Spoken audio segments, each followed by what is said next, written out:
Nah, merkuri yang terlalu sering dan terlalu berlebihan dikonsumsi atau dipakai oleh ibu yang sedang hamil itu dapat. Halo teman-teman, balik lagi di channel aku. Di video kali ini mungkin aku agak berbeda pembahasannya. Di sini aku mau bicara tentang ibu hamil. Aku bakal bahas bahaya zat merkuri itu terhadap janin dan dari mana-mana aja sih ibu hamil itu dapat terpapar zat merkuri. Nah, dasar aku bikin video ini itu karena memang waktu aku kuliah di D3 Kebidanan, untuk tugas akhir semester aku atau yang disebut KTI itu aku ambil judul bahaya zat merkuri terhadap janin pada ibu hamil. Sebelum aku lanjut video ini, jangan lupa klik tombol subscribe, like, and share video aku ke seluruh sosial media kalian supaya aku tetap semangat bikin video-video baru untuk kita semua.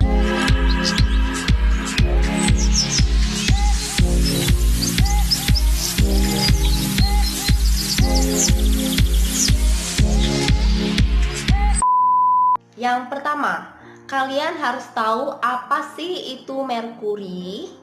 Merkuri adalah logam berat yang secara alami terdapat di air, di tanah, dan di udara. Dan terdapat juga di limbah pabrik yang kemudian mencemari air sekitar, dan merkuri tersebut mengendap di ikan atau kerang ataupun makhluk hidup yang hidup di air perairan tersebut. Nah, selain di alam, merkuri juga sering disalahgunakan pada kosmetik ya teman-teman. Seperti yang kita tahu banyak banget macam-macam kosmetik itu yang mengandung merkuri. Dalam Organisasi Kesehatan Dunia atau WHO mencantumkan bahwasanya merkuri adalah logam berat yang berbahaya dan dapat mengganggu kesehatan atau kelainan. Kita bakal bahas lebih detail lagi gimana sih bahaya zat merkuri itu terhadap janin jika sang ibunya itu mengkonsumsi makanan yang mengandung merkuri atau memakai kosmetik yang mengandung merkuri. Nah, merkuri yang terlalu sering dan terlalu berlebihan dikonsumsi atau dipakai oleh ibu yang sedang hamil itu dapat mengalir di dalam darah dan otomatis mengalir ke janin dan terakumulasi di dalam darah yang mengakibatkan memperlambat pertumbuhan janin, keguguran, dan kecacatan kongenital atau cacat bawaan lahir. Seperti yang kita ketahui bahwasanya cacat dari lahir itu biasanya terjadi karena kekurangan kromosom, tapi ada faktor-faktor lain. Jika ibu mengkonsumsi merkuri atau memakai produk yang bermerkuri itu terlalu berlebihan, maka bisa juga zat merkuri tersebut mengganggu pertumbuhan dan perkembangan pada saat janin itu mau berkembang ya teman-teman. Jadi otomatis bisa juga menyebabkan kecacatan kongenital atau cacat bawaan lahir. Nah, kalau pada bayi tadi kan terakumulasi oleh air susu ibu. Jadi apa yang terjadi jika baby tersebut itu mengkonsumsi air susu yang sudah ibunya terpapar zat merkuri berlebihan? Dapat terjadi kerusakan otak, retardasi mental, bahkan masalah pencernaan. Nah, biasanya hal-hal tersebut, gangguan-gangguan tersebut dapat terlihat pada saat baby sudah mulai beranjak seperti bisa bicara, berjalan. Gimana sih merkuri itu bisa masuk ke dalam tubuh? Merkuri dapat masuk ke dalam tubuh manusia itu melalui makanan, minuman, atau paparan langsung terhadap kulit.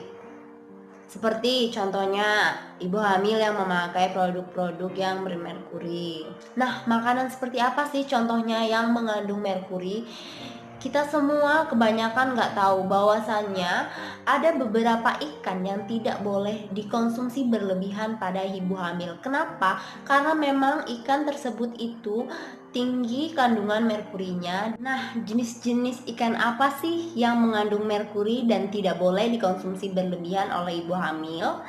Umumnya ikan yang hidup di laut atau hidup di perairan sungai yang dekat pembuangan limbah pabrik. Contohnya seperti ikan tenggiri, ikan tuna, kerang, kepah. Tapi bukan berarti ibu hamil tidak boleh mengkonsumsi ikan, karena ikan itu termasuk protein yang tinggi dan bagus untuk pertumbuhan janin. Nah, untuk ibu-ibu hamil, pilihlah ikan seperti ikan sungai atau ikan peliharaan, contohnya ikan lele, salmon, kakap, udang, untuk dapat tetap memenuhi lemak dan protein pada saat kehamilan. Dan pastikan kita memasak ikan dengan baik dan harus matang. Pastikan gizi tetap seimbang dalam mengkonsumsi dan jangan juga terlalu mengkonsumsi ikan yang berlebihan, dan konsumsilah sayur dan buah yang cukup. Dan bukan berarti ibu hamil itu nggak boleh cantik. Ibu hamil tetap boleh memakai skincare, tapi pilihlah skincare yang aman untuk ibu hamil dan janin, dengan konsultasi ke dokter spesialis kulit atau dokter kecantikan di kota kalian. Sekian video dari aku, semoga bermanfaat untuk kita semua. Kalau ada yang kurang bisa tambahin di kolom komentar penjelasan aku tadi. Terima kasih, semoga bermanfaat. Thank you, bye bye.